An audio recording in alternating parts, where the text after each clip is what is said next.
భద్రాద్రి కొత్తగూడెం జిల్లా భద్రాచలంలో SC corporation chairman Pritam press meet నిర్వహించారు. ఈ సందర్భంగా ఎమ్మెల్యే తెల్లా వెంకట్రావుతో కలిసి ప్రీతం మాట్లాడుతూ 20 నుంచి 47 బిజినెస్ సాకారం కోసం ఎస్సీ కార్పొరేషన్ ద్వారా కృషి చేస్తామని తెలిపారు. రాజీవ్ యువ వికాసం ద్వారా కృషి చేస్తామని తెలిపారు. ఇటు రాజీవ్ వికాసం సంక్షేమ పథకాన్ని ఆపేందుకు బీఆర్ఎస్ కోర్టులో కేసు వేస్తుందని, కానీ పథకం ఆగకుండా ఉండేందుకు మేము కూడా పిటిషన్ వేశామని పేర్కొన్నారు. ఈ ప్రాంతంలో కేటీఆర్ పర్యటన వల్ల ఉపయోగం ఏమీ లేదని, అధికారంలో ఉన్నప్పుడు లేని పర్యటనలు ఇప్పుడు ఎందుకని ప్రశ్నించారు. దళిత, బడుగు, బలహీన వర్గాలను వంచిన పార్టీ బీఆర్ఎస్ అని ఆరోపించారు. రేవంత్ రెడ్డి పాలనలో 2 సంవత్సరాల్లో అభివృద్ధి ఫలాలు దళితులకు అందుతున్నాయని చెప్పారు. రాహుల్ గాంధీపై దాడిని ఖండిస్తున్నట్లు తెలిపారు. ప్రజల్లో తీసుకొని వెళ్ళాలి, సంక్షేమంతో పాటు అభివృద్ధిని కూడా ప్రతి పేదవాడికి చేరాలి. ఈరోజు ప్రభుత్వం అనేక సంక్షేమ పథకాలు చేస్తుంది.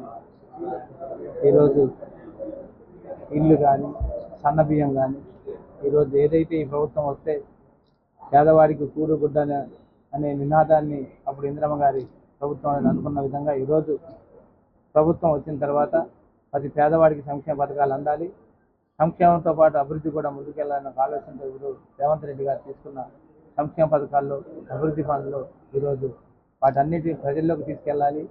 ఇక్కడ ఈ నియోజకవర్గం, భద్రాచలం నియోజకవర్గం ముఖ్యంగా ఎస్టీల తర్వాత ఎస్సీలది సెకండ్ వన్గా ఉంటుంది ఇక్కడ. అలాంటిది ఈరోజు మన కార్పొరేషన్ అన్న మన వచ్చిన తర్వాత అన్నగారు ఈరోజు ఎస్సీలందరినీ సాటిపాటికి తీసుకొని వచ్చి ఈరోజు ఒక వేదికగా భద్రాచలం ఏపీ టూరిజంగా ఈరోజు ఒక ప్రెస్ మీట్గా పెట్టి అభివృద్ధి సంక్షేమ పథకాలు ముందుకు తీసుకెళ్ళిన ఆలోచనతో ఈరోజు ఎన్ని పథకాలు ఇచ్చాం, పేదవాడికి ఎన్ని చేరుతున్నాయి. ఈరోజు ఉచిత కరెంటు కానీ, అలా అదేవిధంగా 200 యూనిట్లు కాల్చారు ఉచిత కరెంటు కానీ, అదేవిధంగా ప్రభుత్వం వచ్చిన తర్వాత గత ప్రభుత్వంలో అనేక ఎస్సీ వాళ్ళకి అనేక సబ్సిడీలు ఉండేవి, అవి లేవు. వ్యవసాయదారులకి మనం వ్యవసాయానికి ఇచ్చే పనిముట్లు కానీ, వ్యవసాయ పనిముట్లు లేవు. ఇవి మళ్ళీ అవి పునరుద్ధరించాలని మన గౌరవ డిప్యూటీ సీఎం గారు చాలా వరకు గతంలో మేము ఉన్నప్పుడు వ్యవసాయ పనిముట్లు ఇచ్చేవాళ్ళం, మళ్ళీ దాన్ని పునరుద్ధరించాలి, ఇల్లు ఇచ్చాం, వ్యవసాయ పనిముట్లు ఇచ్చాం రైతులకి అని.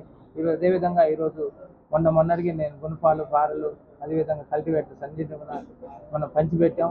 ఈరోజు ప్రభుత్వం చాలా వరకు కూడా ఏజెన్సీ ప్రాంతాల్లో ఆదివాసులు కానీ, గిరిజనులు కానీ, ఆదివాసుల తర్వాత మన షెడ్యూల్ క్యాస్ట్ వాళ్ళు కూడా చాలా ఎక్కువ మంది ఉన్నారు. వాళ్ళకు కూడా న్యాయం చేయాలి, వాళ్ళకు కూడా ఇల్లు ఇవ్వాలి, అన్ని సంక్షేమ పథకాలను ఆలోచనతో ఈరోజు ప్రభుత్వం ముందుకెళ్తుంది. దానికని ఈరోజు అన్న అక్కడి నుంచి భద్రాచలం దర్శించినందుకు, ఈ భద్రాచలం అభివృద్ధిలో ఆయన తోడు నీడ కూడా ఉండాలి. ఆయన తోడు నీడ ఇక్కడ ఉన్న ఎస్సీ మన ఏవైతే ఎస్సీ సబ్ ప్లాన్ నిధులు ఉన్నాయో అన్నిటిని కూడా ఎస్సీ వర్గీకరణకు అందే విధంగా అన్న బాధ్యత ఈరోజు ఎస్సీ కార్పొరేషన్ చైర్మన్గా ఇంతవరకు మా నియోజకవర్గానికి ఎవరు రాలేదు. నిజంగా ఈరోజు మీరు వచ్చినందుకు మీకు ప్రత్యేకమైన ధన్యవాదాలు తెలుపుకుంటూ, ఎస్సీ కార్పొరేషన్లో ఎస్సీ వాళ్ళందరికీ ఎస్సీ నిధులు ఏవైతున్నాయో ఈ పేద వాళ్ళందరికీ అందే విధంగా ఈ బాధ్యతగా ఏదైతే ఎస్సీ సబ్ ప్లాన్ నిధులు అన్నింటినీ కూడా ప్రతి పేదవాడికి అర్హులైన అందరికీ ఇప్పించే బాధ్యతగా తీసుకొని మనం ఈరోజు ఒక ఉద్యోగం కాకుండా మనం ప్రతి సెల్ఫ్ ఎంప్లాయ్మెంట్ కూడా వెళ్ళే విధంగా మన ఎస్సీ వాళ్ళు కూడా మనం చాలా వరకు ఉద్యోగం అంటూ ఉంటాం. అది కాకుండా చాలా వరకు ఇప్పుడు మనం సెల్ఫ్ ఎంప్లాయ్మెంట్ పెట్టి కొన్ని చిన్న పరిశ్రమలు పెట్టి ముందుకెళ్ళే దాంట్లో మనం ముందుకెళ్ళాలి. ఇక్కడున్న ఏజెన్సీ ప్రాంతాలు కొన్ని టెక్నికల్గా ఉన్నాయి. నేను మా ఎస్టీ కమిషన్ మన టీఏఎస్ మీటింగ్ జరిగిన దాంట్లో కూడా మేము చాలా వరకు తీసుకున్నాం. ఏదంటే మన ఏజెన్సీ ప్రాంతాల్లో చాలా వరకు కొల్లేటరల్ షూరిటీస్ అనేది ₹1,00,000 కూడా ఎవరు ఇవ్వరు, ఉద్యోగస్తులు కూడా చేయరు. ₹1,00,000 ₹2,00,000 మనం ఇచ్చే నిధులలో ఏవైతే యూనిట్స్ ఇస్తారో 2 లక్షలు కూడా కొల్లేటరల్ షూరిటీస్ అడుగుతున్నారు. అవి కూడా లేకుండా చేయాలి. అవి కూడా మనం ఉచితంగా ₹200 మనం షూరిటీగా తీసుకొని మనం ముందుకు నడపాలన్నాం. చాలా వరకు మనం ఇప్పుడు మొన్న రాజీవ్ యువ యోజన పథకం చాలా మంది అప్లై చేశారు. వాళ్ళందరినీ సప్లాన్ నిధులు ఉన్న దేంట్లో అడ్జస్ట్మెంట్ చేసి చాలా మంది నిరుపేదలు ఏజెన్సీ ప్రాంతాల్లో ఉన్నాయి. చిన్న పరిశ్రమలు పెట్టి ఈ ఏజెన్సీ ప్రాంత వాసులకు ఎస్సీల తర్వాత ఎస్సీలు ఎక్కువగా ఉన్నారు. వాళ్ళకి వేరే ఇక్కడ వాళ్ళకి వ్యవసాయాలు కూడా తక్కువగా ఉన్నాయి. వాళ్ళకి ఇక్కడ ఏదైనా సప్లాన్ నిధులు ఎక్కువ శాతం ఇచ్చి వాళ్ళని కాపాడే బాధ్యత తీసుకోవాలని అన్నకి ఇది ముఖ్యమంత్రి గారి దృష్టికి తీసుకుని వెళ్ళి ప్రతి ఎస్సీ యువతను మన పిల్లల్ని కాపాడే బాధ్యత తీసుకుంటారని నేను కోరుకుంటూ సెలవు తీసుకుంటాను.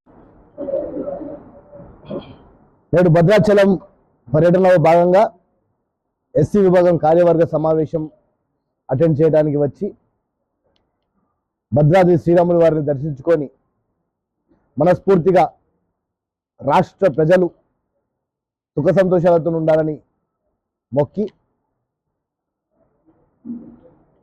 ఈరోజు భద్రాచలంలో ఎమ్మెల్యే డాక్టర్ తెల్ల వెంకటరావు గారు, మా ఎస్ఎస్ఎల్ అధ్యక్షులు మా జేబీ షౌరి గారు మరియు ఎంతోమంది దళిత నాయకులు, వివిధ సంఘాల నాయకులు నేడు భద్రాచలంలో దళితులు ఎదుర్కొంటున్న సమస్యలే కానివ్వండి, తెలంగాణ రైజింగ్ 2047 ముఖ్యమంత్రి రేవంత్ రెడ్డి గారి విజన్ ఏదైతే ఉందో ఆ విజన్ కళ సాకారం కావడానికి సలహాలు సూచనలు తీసుకోవడానికి, దళిత సామాజిక వర్గంలో ఉన్న అసంతృప్తి ఏమన్నా ఉంటే దాన్ని తీసేయడానికి గత 10 సంవత్సరాల వ్యవధిలో తెలంగాణ వచ్చిన తర్వాత ఎన్నో ఆకాంక్షలతో దళిత జీవితాలలో వెలుగులు వస్తాయని ఆశించినప్పటికీ కూడా ఆ ఆశ కలగానే ఉండిపోయింది.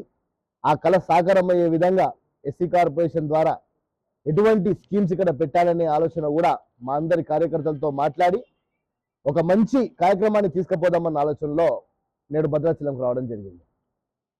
రాజీవ్ వికాసం రాష్ట్రంలో 6,000 కోట్ల బడ్జెట్తోని ముఖ్యమంత్రి రేవంత్ రెడ్డి గారు, ఫైనాన్స్ మినిస్టర్ బట్టి విక్రమార్క గారు దాన్ని ముందరికి తీసుకెళ్లి మన జిల్లా నుంచి కూడా ఎంతో మంది దళితులు దానికి అప్లై చేసుకున్నప్పటికీ బీఆర్ఎస్ పార్టీ దాని మీద కేసు వేసి ఆ అర్హతలో లోపాలు ఉన్నాయని చెప్పి ఏ సంక్షేమ పథకం కూడా దళితులకు అందకుండా చేసే దాని లోపల వాళ్ళు ముందంజలో నిల్చొని నేడు కోట్ల చుట్టూ మమ్మల్ని తిప్పే ప్రయత్నం చేస్తున్నారు. అయినా మేము కూడా పూర్తి స్థాయిగా కార్పొరేషన్ నుంచి కేసు దాఖలు చేయడం జరిగింది. కావాలంటే మళ్ళా మేము సెలక్షన్ ప్రాసెస్ని ఎంపీడీఓ ద్వారా, కలెక్టర్ల ద్వారా నిష్పక్షపాతంగా అప్లై చేసుకున్న వాళ్ళందరికీ ఇవ్వడానికి కూడా కార్పొరేషన్ సిద్ధంగా ఉంది. కానీ ఈ స్కీమ్ని ఆపొద్దని చెప్పి మేము కూడా కోర్టుకి తెలియజేయడం జరిగింది. త్వరలోనే దళితులను లక్షాధికారులు చేసే విధంగా, దళితులు ఆర్థికంగా ఎదిగే విధంగా తప్పకుండా మా ప్రణాళిక ఉంటుంది. ముఖ్యమంత్రి రేవంత్ రెడ్డి గారు అందులో ముందటుంటారని చెప్పి ఈ సందర్భంగా తెలియజేస్తున్నాం.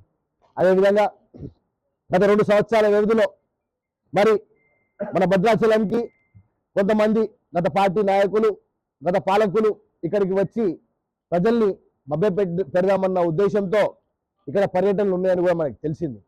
2 సంవత్సరాల్లో ఏం చేశారని అడిగిన వారికి అసలు కాంగ్రెస్ పార్టీ నాయకులు పూర్తి స్థాయిగా దేశంలో ఎక్కడ లేని విధంగా ఓ స్పోర్ట్స్ యూనివర్సిటీని, ఒక ఆర్టిఫిషియల్ ఇంటెలిజెన్స్ యూనివర్సిటీని, ఒక స్కిల్ యూనివర్సిటీని ప్రవేశపెట్టడమే కాకుండా ఎస్సీ, ఎస్టీ, బీసీ మైనారిటీలు అప్పట్లో స్వతంత్రం వచ్చినప్పటి నుంచి ఇప్పటి వరకు మా ఎస్సీలు చదువుకోవాలంటే ఎస్సీ గురుకులాలు, బీసీలు చదువుకోవాలంటే జ్యోతిరావు పులే హాస్టళ్లు, ఎస్సీలు చదువుకోవాలంటే వాళ్ళకి వేరే గురుకులాలు ఉండేవి.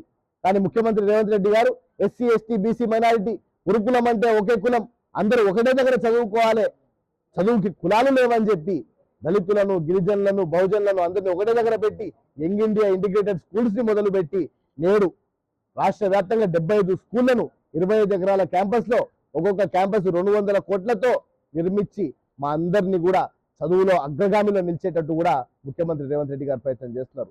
ఇచ్చిన ప్రతి ఒక్క వాగ్దానం నెరవేర్చే విధంగా వాటి దిశలో అడుగులేస్తున్నాం. ఈ 2 సంవత్సరాల కాలంలో రైతుల రుణమాఫీ దగ్గర నుంచి మొదలు పెడితే, మేము ప్రామిస్ చేయని రైతులకు సన్నబియ్యం దగ్గర నుంచి మొదలు పెడితే, వరికి 500 రూపాయల బోనస్ దగ్గర నుంచి మొదలు పెడితే, చెప్పుకుంటూ పోతే ఈ 2 సంవత్సరాలలో ముఖ్యమంత్రి రేవంత్ రెడ్డి గారు చేసిన అభివృద్ధి వాస్తవానికి కూడా చాలా అభినందన చేసే విషయము. తప్పకుండా మా కార్యకర్తలకు అందరికి కూడా ఇప్పుడు దిశానిర్దేశం చేస్తాం. భద్రాచలంకి వచ్చినాం, భద్రాచలం రాముని దర్శించుకున్నాం. కొన్ని పార్టీలు ఏవైతే రాముని కేవలం జెండాలలో పెట్టి ఓట్లు అడుగుతారో, మా గుండెలలో రాముడు చూపించుకోవడానికి మేము వచ్చినాం. మాకు రాముడు ఎప్పుడు గుండెలలోనే ఉంటారు. జెండాలలో పెట్టి నేడు మత సామస్యాలను, మతాల మధ్యలో చిచ్చుపెట్టే కొన్ని పార్టీలు, నిన్న రాహుల్ గాంధీ గారు వారి నియోజకవర్గంలో రాయబరేలీలో పర్యటన చేస్తున్న క్రమంలో నిన్న ఆర్ఎస్ఎస్ గూండాలు రాహుల్ గాంధీ గారి మీద దాడి చేసే ప్రయత్నం చేసినారు. దాన్ని తీవ్రంగా ఖండిస్తున్నాం. ఏదైతే ఓట్ చోరీకి సంబంధించి రాహుల్ గాంధీ గారు దేశవ్యాప్తంగా ఉద్యమాన్ని చేపట్టినరో, భద్రాచలం నియోజకవర్గంలో కూడా ప్రతి ఒక్క బూత్ లో మా బూత్ లెవెల్ ఏజెంట్లను మనం పెట్టుకుంటాం. ఎక్కడైతే తప్పుడు ఓట్లు ఉన్నాయో అవి తీపిస్తాం. తప్పుడుగా ఎవరైతే ఓట్లు ఇద్దామని అనుకుంటున్నారో వారిని పూర్తి స్థాయిగా తొలగిస్తాం. ఓట్ చోరీకి సంబంధించి పెద్ద ఎత్తున ఉద్యమం భద్రాచలం నుంచి కూడా మొదలు పెడతామని చెప్పి ఈ సందర్భంగా తెలియజేస్తున్నాం.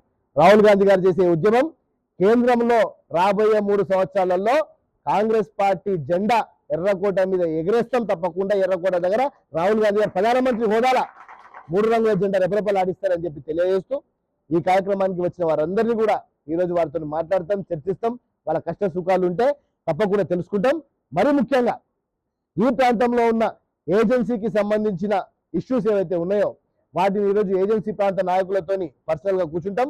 ఏదైతే 170 యాక్ట్ కి సంబంధించిన ఇష్యూస్ ఉన్నాయో, జియో నెంబర్ 3 కి సంబంధించిన ఇష్యూస్ ఉన్నాయో అవన్నీ కూడా రాజ్యాంగబద్ధంగా వారికి ఏ విధంగా అర్హత కల్పించాలి అనే విషయాలు కూడా పూర్తి స్థాయిగా ఇక్కడ ఉన్న నాయకులతో చర్చించి ఎవరికి మనసు నొప్పియకుండా దానికి ఒక సామరస్యమైన వాతావరణంతో ప్రభుత్వం దానికి పరిష్కారం ఇచ్చే విధంగా తప్పకుండా ముఖ్యమంత్రి రేవంత్ రెడ్డి గారికి తీసుకెళ్లి ఈ నివేదిక నాతో పాటు మా ఎమ్మెల్యే గారిని కూడా తీసుకెళ్లి సమర్పించి ఇక్కడ ఉన్న దళిత గిరిజనులందరూ కూడా పూర్తిగా బీసీలు కూడా ఎవరికి అన్యాయం జరగకుండా అందరికీ సమాన హక్కులు దక్కే విధంగా మేము ఈరోజు మీటింగ్లో చర్చించుకుంటాం.